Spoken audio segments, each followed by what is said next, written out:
আসসালামু আলাইকুম। Welcome back to my channel. প্রিয় বন্ধুরা, আপনারা সবাই কেমন আছেন? আশা করি সবাই অনেক ভালো আছেন। আলহামদুলিল্লাহ, আমিও ভালো আছি। আজকে আমি আপনাদের সাথে শেয়ার করব বরিশালের ইলিশ এবং বরিশাল স্টাইলে রান্নার রেসিপিটা। এই মাছটা কিন্তু অবশ্যই চুয়াডাঙ্গা জেলা থেকেই কেনা হয়েছে। এই ইলিশ মাছটার ওজন 2 কেজি। মাছটাকে এখন আমি কেটে খুব ভালো করে ধুয়ে পরিষ্কার করে নেব। মাছটাকে আমি কেটে নিলাম। এখান থেকে আমি আজকে রান্নার জন্য কিছু মাছ নিয়ে নেব।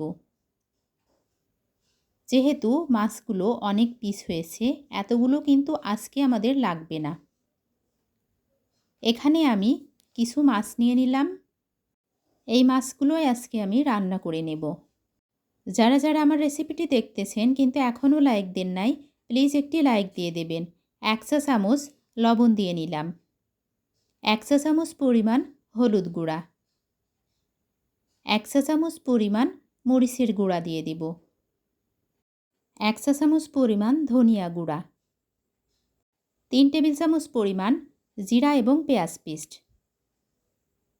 এখন উপকরণগুলোকে আমি মাছের সাথে খুব ভালোভাবে হাত দিয়ে মাখিয়ে নেব।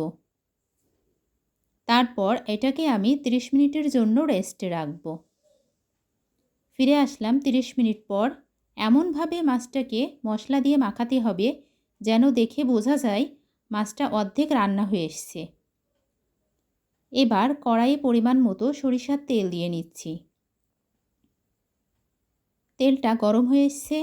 এখন গরম তেলের মধ্যে আমি মাছের পিসগুলা খুব আস্তে আস্তে দিয়ে দেব। যারা যারা আমার চ্যানেলটি এখনও সাবস্ক্রাইব করেননি, প্লিজ সাবস্ক্রাইব করে আমার পাশেই থেকে যাবেন। আর যারা যারা আমার চ্যানেলটি সাবস্ক্রাইব করেছেন তাদেরকে অসংখ্য অসংখ্য ধন্যবাদ। মাছটাকে আমি খুব ভালো করে ভেজে নেব। বারবার নাড়া দেওয়া যাবে না। কড়াটা মাঝে মাঝে একটু ঘুরিয়ে নিতে হবে যাতে মাছের চারিদিকে তেলটা ছড়িয়ে থাকে এবং মাছটা খুব ভালো করে ভাজা হয়ে যায়। এখন আমি মাছগুলোকে উল্টিয়ে দেব। খুব দারুণ কালার এসছে। যেহেতু মশলা দিয়ে মাছ ভাজা হচ্ছে, আপনারা অবশ্যই মিস করছেন এই মাছটা রান্নার সময় কী যে দারুণ একটা স্মেল বের হচ্ছিল, সেটা বলার মতো না। সবগুলা মাছের পিসগুলাকে আমি উল্টিয়ে দিলাম। কতটা দারুণ হয়েছে দেখেই বুঝতে পারছেন মাছ ভেজে নেওয়াটা। যেই জারটাতে আমি পেঁয়াজ এবং জিরা পেস্ট করেছিলাম ওই জারটাতে আমি পানি নিয়ে নেব। এখন আমি পানি অ্যাড করে নেব। খুব বেশি পানি দেওয়ার দরকার নেই, কারণ আমি একেবারে ভুনা রাখবো মাছটা। কড়াটাকে এভাবে নাড়া দিয়ে নিলাম। খুব দারুণভাবে ফুটে আসছে। মাছটা কিন্তু ঢাকনা দিয়ে ঢেকে দেওয়া যাবে না।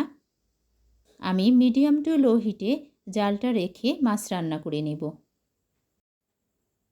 পানিটা প্রায় শুকিয়ে এসেছে মাছ থেকে। এখন আমি চুলাটি অফ করে দেব। কালারটা খুবই দারুণ এসছে মাছ রান্নাটার।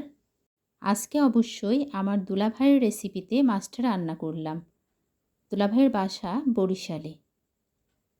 এই মাছ রান্নাটা এখন আমি সার্ভিং ডিশে পরিবেশন করে নেব।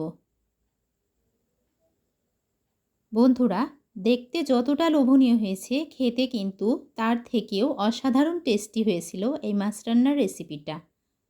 আমি অবশ্যই খাওয়ার পরে এডিট করেছি, এজন্য ভালো বলতে পারছি মাছ রান্নার টেস্টটা কেমন ছিল।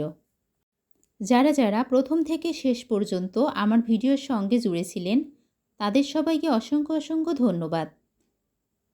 ভালো থাকবেন সবাই। আসসালামু আলাইকুম। আল্লাহ হাফিজ।